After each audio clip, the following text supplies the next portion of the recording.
এই যে একটু রূপচর্চা করে নিচ্ছিলাম, মানে ওই নারকেল তেল মাখছিলাম, বুঝলে? আসসালামু আলাইকুম এভরিওয়ান, কেমন আছো সবাই? আশা করছি তোমরা ভালো আছো। আলহামদুলিল্লাহ, আমিও ভালো আছি। তো ব্লগটা স্টার্ট করেছি আমি একদম সকাল থেকে। ব্রাশ করে মুখ ধুয়ে চা খেয়েই কাজে বসে গিয়েছি। আসলে এখন হোলির বাজার হচ্ছে তো, আর সারা সপ্তাহে মাল প্যাকিং থাকে। তো সংসারের পাশাপাশি মালটা প্যাকিংও করতে হচ্ছে, তাই আর কি সব কাজের শুরুতে মালটা করে স্টার্ট করলাম। আমাদের এই কাজ পড়লে খাওয়া দাওয়া কোনো রকমে হয়, কাজটাই আমাদের মেন প্রায়োরিটি থাকে। সবাই মিলে ঝাঁপিয়ে পড়ে কাজটা মিটিয়ে নিই, তারপরে রান্না হয়, খাওয়া হয়, শোয়া হয়, রেস্ট হয়। তারপর ওদিকে একটু কাজ মিটিয়ে রান্নাঘরে চলে এসেছি আম্মাজির জোগাড় করে দিতে। আজকে সেরকম কিছু রান্না হবে না, যতটা সম্ভব একটাই তরকারি হবে আজকে। আম্মাজি বললো যে তুমি শুধু বেগুন, পেঁয়াজ আর আলু কেটে রাখো, বাকি আমি দেখে নেব। ঘড়িতে দেখলাম এখন বাজে প্রায় 1টা, আমাদের রান্না এখনো চাপানো হয়নি। আর ওদিকে শিহানের আব্বু হাটে গিয়েছে, উনিও এখনো এসে পৌঁছায়নি। আর এই যে দেখতে পাচ্ছ ফল কেটে নিচ্ছি, পেয়ারা আর শাকালুগুলো ডুমো ডুমো করে কেটে নিচ্ছি, চাট করা হবে। তোমরা কে কে পেয়ারা চাট খেতে ভালোবাসো আমাকে একটু জানিও তো। জানো তো দিনের পর দিন আমার ভ্লগিং করা, এডিট করা এগুলো একটু অনেকটাই কঠিন হয়ে যাচ্ছে আমার জন্য, কারণ আমাকে 3টে জায়গায় ম্যানেজ করতে হচ্ছে, 3টের জায়গায় আমাকে টাইম মতো ভিডিও আপলোড করতে হচ্ছে। এখন তো ইউটিউব বেড়ে গিয়েছে, তাই অনেকটা প্রবলেম হয়ে যাচ্ছে আমি কাজের সাথে। আর এটাও একটা কাজ হয়ে গেছে বলতে পারছো, এটা একটা আমার প্রফেশনাল কাজ হয়ে গিয়েছে। তো আমি সব কিছু মেনটেন করতে অনেকটাই হাঁপিয়ে যাচ্ছি, তবুও আমি চেষ্টা করছি তোমাদের সামনে আমার সব কিছু তুলে ধরার, মানে আমার ডেলি লাইফটা। সো তোমরা যদি আর একটু সাপোর্ট করো আমাকে, তাহলে এই কাজগুলো সত্যিই আমার কিছু মনে হবে না, কারণ আমি অনেকটা বেশি মোটিভেট হব, আরও কাজ করার ইচ্ছা যাবে, কষ্টটাও অতটা তখন মনে হবে না।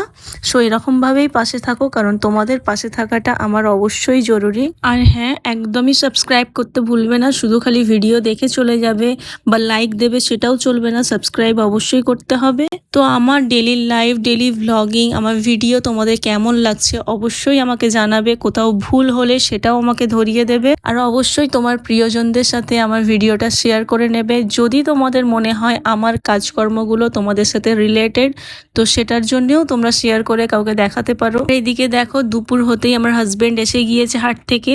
আমি উপরের ব্যালকনি থেকে ওনার ভিডিওটা ক্যাপচার করলাম। আর ভিডিওটা আমার আজকে শ্যুট করা না, ভিডিওটা আমার কালকে শ্যুট করা। আজকে আমি ভিডিওটা আপলোড করছি। তো সানডে আমার হাজব্যান্ড একটু তাড়াতাড়ি হাট থেকে চলে আসে, তো ওনার আসার অপেক্ষা থাকে না। সিহান বাইরে বেরিয়ে দাঁড়িয়ে থাকে ওর আব্বুজানের জন্য, ও পুরো কাঙ্গাল হয়ে থাকে এটাই বলতে পারো। সারাদিন ওর আব্বুজানের সাথেই ও বেশি থাকে। তো এদিকে আমার ঘরদোর গোছানো হয়ে গিয়েছে, দেখলে এক চুটকি মেরে ঘরদোর গুছিয়ে নিলাম। তারপর ছাদে কিছু কাপড় শুকাতে দিয়েছিলাম, ওগুলো শুকায়নি রেখে এসেছিলাম, তো ওগুলোই আনতে চলে এসেছি। যদি সত্যি এরকম চুটকি মেরে কাজ হয়ে যেত কতই না সুবিধা হতো বলো তো। আর এদিকে দেখো দুটো চারা গাছ বেশ বড় হয়ে গিয়েছে, একটা কুমড়ো গাছ বসিয়েছি আর একটা বেগুন গাছ বসিয়েছি। তো তারপর ওখান থেকে সোজা 3তলা থেকে আমি নিচে চলে এলাম, এসে দেখলাম ঘরদোরের অবস্থা খুব খারাপ। আব্বাজি তখনও কাজ করছে, দুপুর পাড়িয়ে গিয়েছে।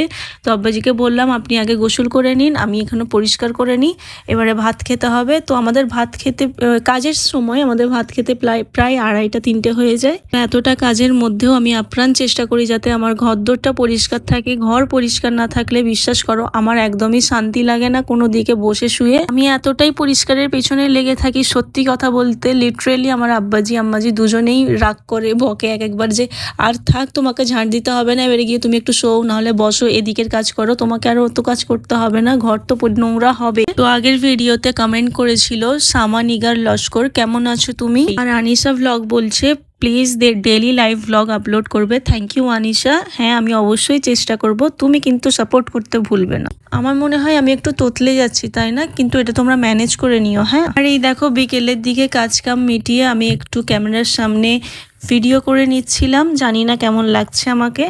আর এই যে শুরুতেই দেখালাম রূপচর্চা, তো এটাই আমার রূপচর্চা। আমি জাস্ট একটু নারকেল তেল হাতে মেখে নিই আর মুখে একটু পন্ডস মাখি, এটাই আমার রূপচর্চা। আর কিছু বিশ্বাস করো আমি কিছু মুখে মাখি না।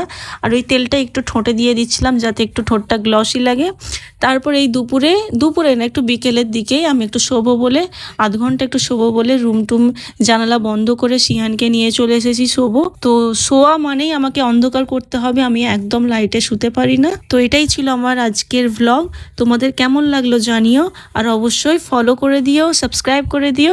টাটা, দেখা হচ্ছে নেক্সট ব্লগে।